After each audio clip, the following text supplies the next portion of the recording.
So, welcome back to Life in Motion, and we are interns at U of I, hoping to help early career professionals navigate the workplace with confidence. So, I'm Amaya. And I'm Kristen. We're so glad you're tuning in for today's conversation because we have a special guest here that's straight from U of I joining us. We would like to welcome Jeanine Bensken. Welcome to Life in Motion. Would you like to share a little bit about yourself and your background? Sure. Thank you for having me today. I appreciate it. I laugh a little bit when we start talking about stress and things like that, because I call it practice what I teach. We're not going to always get rid of all of our stress, and I can't say that I'm stress-free either, but I'm a health educator at McKinley Health Center, my focus being stress management. And I can fit almost anything under that umbrella of stress management, understanding that we all have different stressors and can react to what that stressor is differently as well. So a little bit more about my background.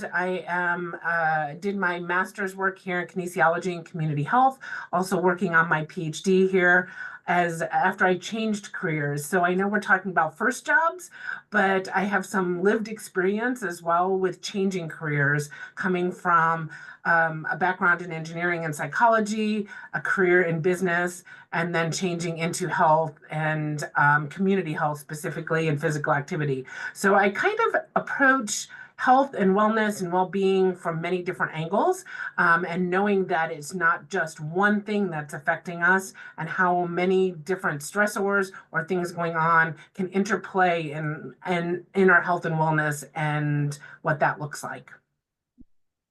Well, thank you. Thank you so much for sharing about yourself. And thank you for joining us again. You're very welcome. So, as someone who has experience in health education and especially stress management, we wanted to know like your personal insight on stress and how to like successfully handle it when working with your like your first post grad job.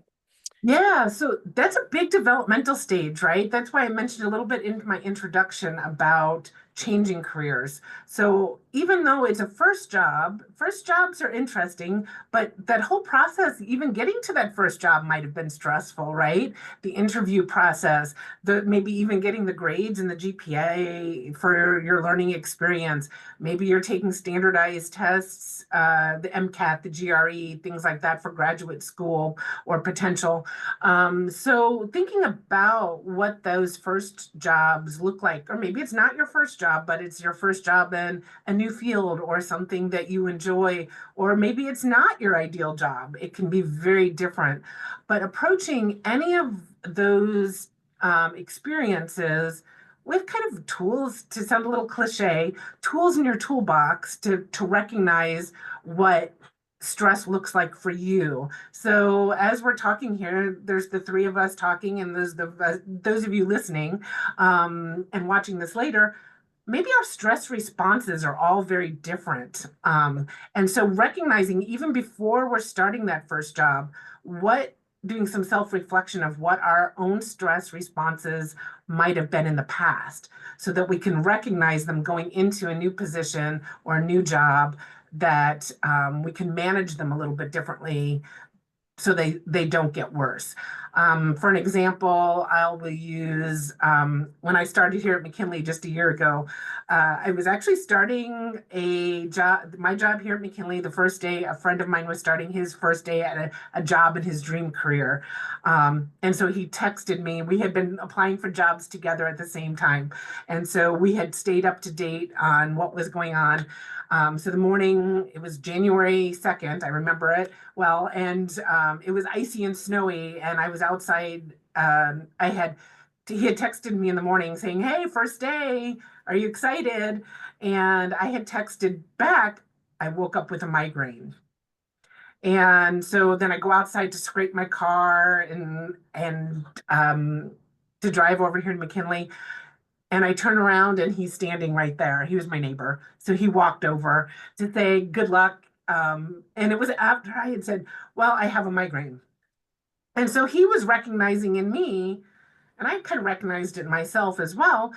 The migraine was kind of my stress response to, I'm starting this new job. I know I'm well qualified for it. They wanted me, they offered me the position, but there were some differences. I had to wear office clothes.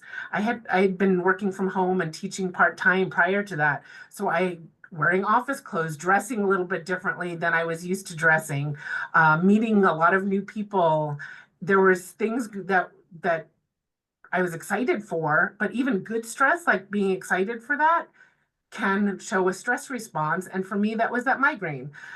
So he and I, reaching out to somebody, a friend, that morning was really helpful. So recognizing those stress responses and then what makes us feel better. So granted, he couldn't do much about my migraine, but it did help me kind of reset to go, okay, I got this. This is going to be okay. So those common things about maybe dress code, who your boss is going to be, who the team is, meeting new people, how long does it take to drive there if I'm driving there so I make it on time. All of those things can contribute to what that stress might look like. Who have you shared it with prior? And then as well, like I said, recognizing in yourself, are you nervous? Are there things that help you calm down and reset? Maybe it's a song, a favorite song that you play. Because in the car, full disclosure, in the car on the way over here to McKinley, it's a 7-minute drive because I had timed it. Um, it playing that music loud to get excited for the day, that put me into a space that I felt good walking through the door to boost my confidence. And I use those examples in real life because those are real life examples, and people may be experiencing them differently. So my friend that had walked over is in law enforcement and was in uniform when he came over. And later I said, thank you so much for coming over. That just really made my day. And he said, well, no, that calmed both our nerves. Right. So I didn't even think about him being nervous. And that's why he was seeking that connection also. So I think about this in connection and belonging with stress management as well. Is there a person that you can just check in real quickly with? Say, hey, got a music recommendation on my way out the door, or how are things going? And those are things we can do for each other too on those first days or in those new jobs, just checking in. Hey friend, I know you just started a new job, how's it going? And so that can help with that stress management as well. That was a long answer to your short question, but No, you're fine. Yeah, I definitely feel like a new job is like very scary. Like I started a new job like over a month ago, and my mom texted me, she's like, "Have a great day at work." And then like the music definitely helps me like get in the mindset of like going to work. So yeah, those ideas are definitely great. So like for you, like what do you feel stress is and like what are the effects of it? And then like why is managing it so important to our well-being? yeah, so stress is our body's reaction to a perceived stress or a perceived fear. Um, and like that's why I said it could vary for everybody, right? So the same exam, I'll use that. So well, we're talking about work. So we'll think about that first job. Some people would just may be really excited about it. And someone else starting the same day, maybe an internship, two interns starting the same day, one might be fine and another one might feel stressed because it's your body's perceived reaction to a perceived threat or fear or what that might look like. And you might not even know what that is up front, right? You might be like, no, I have this. I don't know why I'm kind of amped up. So some of those stress responses, your body's going to do it without you even knowing about it, right? Your heart rate might get a little fast. You might feel a little sweaty, or your temperature gets up high a little bit. You may experience headache, like I just did talk about the migraine, maybe stomach issues. A lot of the most successful people I know, it's interesting when they deal with stress and anxiety, or anxiety symptoms, that stomach kind of binds up, or just the reverse, right? So you may have some stomach issues, stomach ache, things like that, your body is manifesting what that stress looks like. So to that stress response, to try to bring back that equilibrium, kind of that fight or flight. So your body's fight or flight or freeze in there for that perceived threat. So addressing what that is or what that body response can be is important as well. So also thinking along those lines, there can be good stress too. So starting a new job for many people is a good stress, right? So we need good stress helps us succeed as well, because that does enable our bodies physically as well as mentally and emotionally to say, hey, something good is coming. And you could have that same kind of body reaction to that something good as well. Many people, I know when I do this in person, I have the bell curve. So many people need the good stress to hit that optimal performance as well. So stress isn't always bad, and how we manage it can actually help us be more productive. So I often use the example of type A and type B personalities. So type A, very driven, perfectionism, overthinking. I follow into that, and many people here at University of Illinois do as well. Type B are a little bit more laid back, don't get as stressed. Um, and so on that bell curve, some people need that like exam deadline or that due date time or what that might look like in order to like hit that peak of productivity. So some stress is good as opposed to no stress at all, then maybe are completely not productive. So a little bit of good stress is helpful, typically. And I think I looped that around a little bit. Yeah. No, yeah, yeah, I definitely agree. Good stress can definitely have a great outcome, and it also can, like you said, it can like give a driving force. Yeah, no, that was very helpful. And also in your first answer, going back to that, you listed some examples of stressors that people commonly face when they start a new job, such as meeting new coworkers or their boss or wearing formal clothes if they're not used to doing that. And I was wondering what some other common stressors people face when starting their first jobs are. So other common stressors, 8 to 5 day, especially if they're coming out of college immediately, where you have more autonomy on your day and your time management and your planning, right? If you're expected, I was just talking to somebody just finished grad school, um, another neighbor of mine just finished grad school, started his first 8 to 5 job. So the stressor for him was that time management of 8 to 5 that he had to be in the office, not necessarily like where he could work for a little while and then go out for lunch when he wanted to, or meet up with a friend, or plan studying around his own schedule, right? It was more structured. So there could be a structure, there could be learning the company culture. I've worked for several different types of organizations, and depending on the company culture, can I be flexible with my lunchtime? Can I um, what dress code we already talked about, but and then expectations, communicating expectations, so that communication part of a first job can be a stressor. How do I ask about health insurance? How do I ask about time off? How do I ask about what are company policies, and things like that. So um, I think there's so many there that communication piece, the who do I ask piece of I know what I know, but what if I don't know what I know? And how do I ask that? And whether that is just the semantics of a job, of, hours worked, how do I submit my timesheet? If there's a timesheet, if I'm salaried, when is payday? So financially, I didn't even mention that yet about financial first job. When is my first payday? Right? So a lot of people will start a job. Maybe they've just recently moved as well. If you're starting a first position and you've moved and you're setting up a new home or an apartment or what that might look like, um, and then need that first payday, or when does my health insurance kick in, so that I know if I have ongoing issues. Or I know when I started here at U of I, she explained in the full-time position with health insurance, she said the health insurance for here at University of Illinois starts at midnight on the day you start. So she said, if you get in a car accident on your way to work on your first day, talk about stress, right? Like, hopefully that's not happening. But she said, your health insurance covers you on that day. So that could be a stressor, depending if you have a family or other commitments. What do those things look like, and feeding those together? So it's all very intertwined. I think, on what those stressors might look like. Is there more education that you need? Are there projects you're working on that need to be, that they're putting you on right away? Do you have someone to help onboard you? Companies can vary and businesses can vary.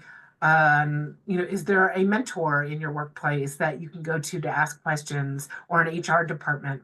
One of the other newer stressors here in the last couple of months for people in general. I teach women's health also on campus, so I talk about policies.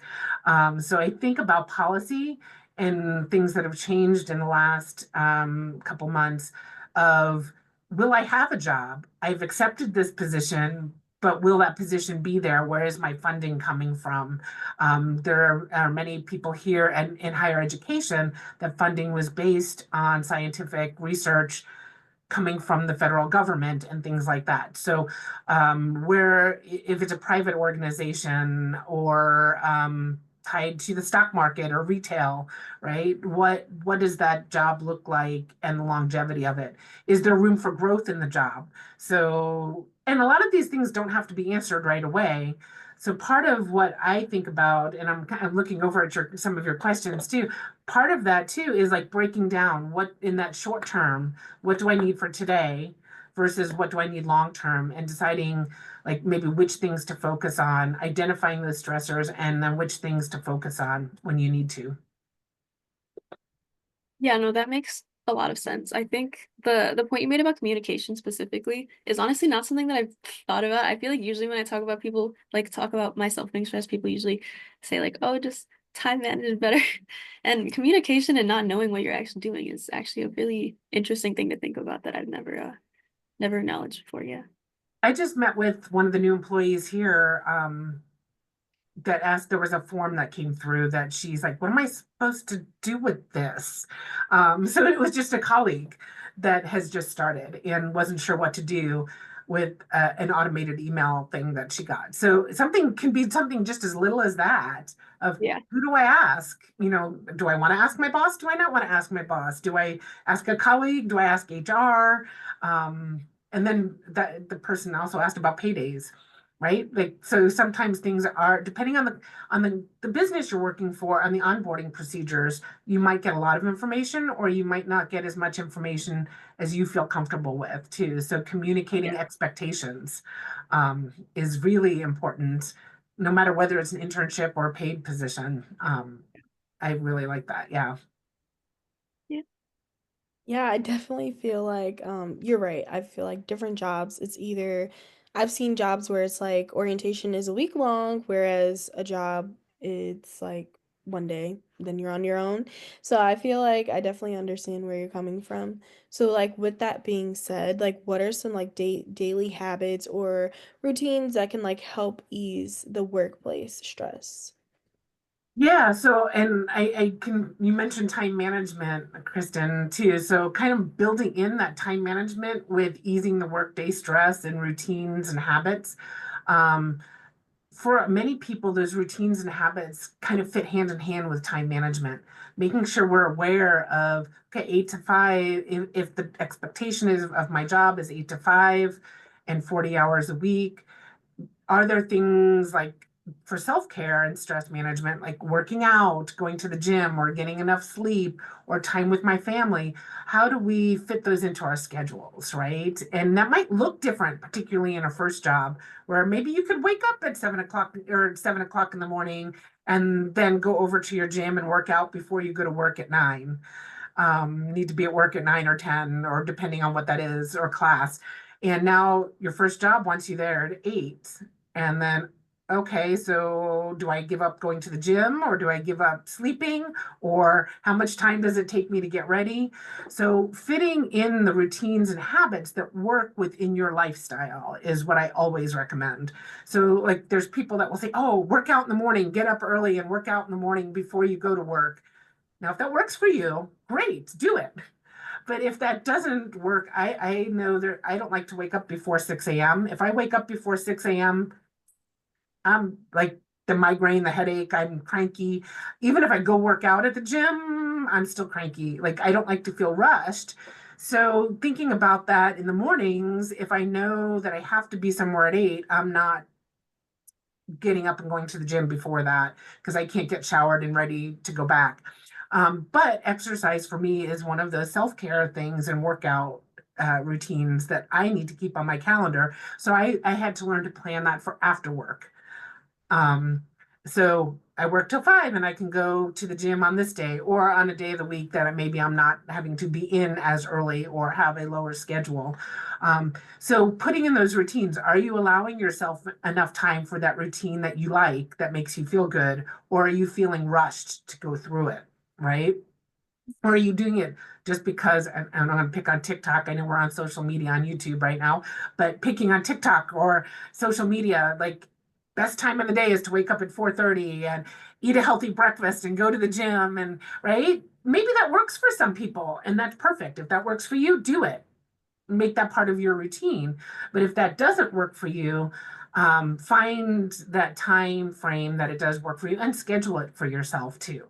I highly recommend putting that. I'm laughing a little bit because I do paper and electronic, but the paper calendar of being able to check things off in that routine or that habit and making new things a habit as well. I also recommend don't try making a whole lot of new changes at the same time. So when we talk about routines and habits to put in place to manage that stress, I think about New Year's, think about January 1st. Everybody makes all these big plans of their New Year's Eve resolutions. And then by February, so many people have dropped them, right? So putting in using SMART goals to put in plans for you to be successful. If you're not familiar with SMART goals, specific, measurable, attainable, realistic, and time-based, right? So you can use, and we can do a whole nother session on that sometime, but using SMART goals to kind of put those habits in place for your own goals within the time frames that work for you in that self-care realm of being realistic, right? So you can't say, well, I have to go to the gym at 9 o'clock every day if your boss is expecting you to be at work.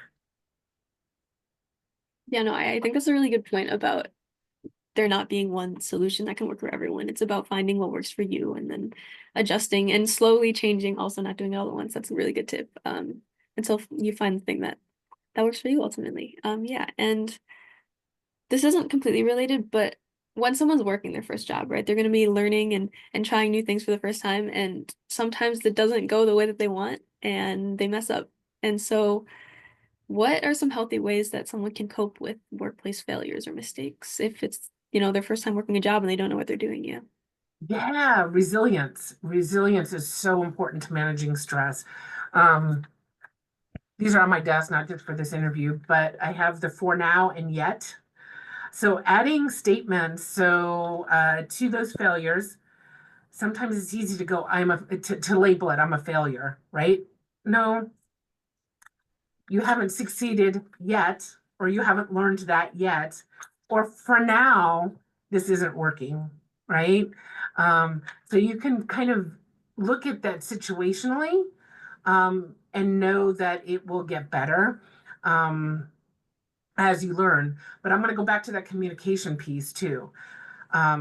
It's okay to fail, absolutely okay to fail. And I think generationally, your generation or people starting their first, well, since I changed careers, people in jobs, that failure piece is really new to some people. If you've been a high achieving student and then you're in your workplace and you're like, oh, oh, or just changes. Maybe you worked really hard on something and it was successful, but then the company or the business says, oh, we're not using that. Can feel like a failure. So even a perceived failure can feel like a failure. So having that resilience to kind of bounce back and reframe, okay, how can I do better next time? So not getting stuck in that failure, but thinking about that failure as a learning experience.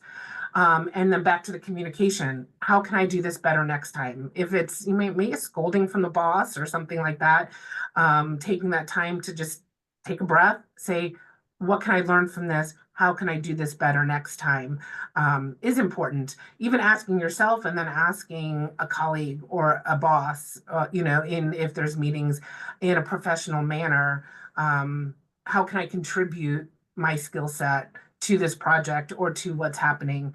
What would you like to see next time is a good question. So even thinking about what that would look like to fail before you get to failure is important, right? So that's part of that stress management and resilience. How am I going to bounce back from that if it does happen? Yeah.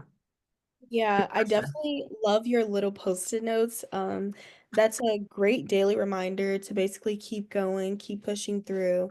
And then like also how you talked about just making sure you use your mistakes as lessons. I think that's an amazing thing because then not only are you like beating yourself up, but you're trying to see how can I, become a better person? How can I become better at my job? So yeah, I definitely love those ideas. So do you feel like there are any books or apps or like resources that you would recommend for learning more about like stress management? Yeah, so I'm kind of torn on that question because there are several books. I know I like to listen to books what more than I like to read them when it comes to like the self-help stuff, because often I'll multitask when we're talking back to time management. I'll go for a run and listen to a book. So I get the benefit of the physical activity as well as listening to something. My recommendation for stress management for books would be listen or read something. You can absolutely read on paper if that makes you feel good, but make it something that you enjoy. Don't do it just because it's something else to add to your list and you want to do it. So I'm not going to give specific titles. I do have a couple of short books that, yeah, I don't want to promote any specific titles, but there are some short books that you can get to audiobooks. You can get them, you can check them out from the library as an audiobook too. I have checked them out from my local library on audio, and even listening in the car on the way there. So some are shorter, easier to think about that give some short lessons. I'm looking over here because that's where one of them is. Um, there's a book about hope too, like and about just different. Yeah, we'll leave it at that. There's different books you can find that thing that makes you feel good because it's kind of backdoor stress management. Like maybe you love reading poetry or you love reading fantasy books or you love reading um, whatever that is. That the act of actually reading something you enjoy is actually straight stress management indirectly. So but on that flip side, if you need some tips on actually how to handle stress, there are resources here at U of I. We have McKinley Health Center has their website with resources. You can always go to your local library and ask for resources too. Is so whether it's here at U of I or starting your first job, check out your local library and ask the librarians and form relationships there as well, which is also another stress reliever. Belonging, connectedness can help. As far as apps, I do like even just built-in apps, like the Apple Health. So if you are an Apple user and Apple Health is on your phone already, or if you have an Apple Watch, it tracks your heart rate. I think there's even a stress meter in there too on some of the built-in apps. So check out your health app on whatever phone you use or watch you might have, and see if there are wellness um, features there for you. It's worth using if you like technology. Here at University of Illinois, we have the Illinois app has a whole section as well for mental health as well as health and wellness, which I learned by accident from someone. So the Illinois app has that as well already in there. So those were the things that I would recommend currently. Um, you don't always have to pay money for it, right? You can find those things that feel good or work with your schedule. I know I kind of said that several times throughout this, but some people love the watches. I was just actually chatting with a friend this morning. We're going to summer camp as a friend I used to go to summer camp with, and she's in a high stress field in nursing, in emergency room nursing. And so we're meeting up this summer to go out to our old summer camp, which nature helps with stress management, also taking a walk, things like that. And we were just talking about way back then, they used to tell us we had to put all of our electronics away. So we couldn't use our electronics at camp. We had to appreciate the nature around us. So I was just texting her this morning about doing forest bathing or outdoor yoga when we're there. And I'm like, oh, I'll have an app. I'll get an app for that. And then I'm like, wait, maybe we should put our phones away and step away from technology. So it is kind of a duality there of what apps are there to use, but sometimes stepping away from the technology is also helpful too. So finding that right balance between maybe that social media might be causing some of that um, stress or anxiety with work. Um, so what is that balance of stepping away from it and then catching back up later? Yeah, I don't know. I think I answered that in a roundabout way, right? That was really helpful, especially the last part about taking a step away from your phone. That's like very relevant nowadays to pretty much everyone, and especially our generation. We pretty much are always on our phones, which is an issue. Um, and unfortunately, we are running out of time. But is there one last message or piece of advice that you would like to share? And also, would you like to share your own information for people to reach out to you if they have any questions? Sure. So I guess I opened with it a little bit, but I will end it then with the practice what I teach, right? My own thoughts are we can't get rid of stress completely. We can learn what works well for us and what works well within our communities. For that community individual interaction is so important. When, maybe sometimes we're feeling stressed and it comes out somewhere else to someone else, or how we can help others. Sometimes just a smile and a story can help, knowing that we are there for each other. So I encourage everybody when you are feeling stressed, either find your people or come see me. And my contact here at U of I is at McKinley Health Center. Jeanine Bensken, Jeanine Bensken. And my email is jbensken@illinois.edu. Okay, well, thank you. This has been such a great conversation, and thank you for joining us. We loved hearing all your advice. It's been really helpful. And I know it's going to help a lot of students, including both of us. We appreciate you taking the time to chat with us. And yeah. Yeah, thank you so much. Everything you said definitely resonated with me, and I would definitely be using a lot of the things you said. I am a type A person as well, so sometimes just taking a step back and like relaxing and kind of honing it all in is like what we need to do. But And I that, guess I was going to say I should mention I can come out and do workshops here on campus too. oh, So I forgot to plug myself to come out to groups. I'm glad to come out in person. I usually walk around too. So and there's pictures of dogs. So yeah, feel free to. Sorry, I interrupted that wrap up, but no, I'm glad to come do that. yes, yeah. You actually came to our class, and we enjoyed it. Yeah, we did. All right, but yes, that is it for today's episode. If you found this helpful, please make sure you follow Life in Motion and share with a friend who might be interested. We'll be back soon with another episode, which is released every 5 p.m. every Friday. Thank you all for listening. Have a great day.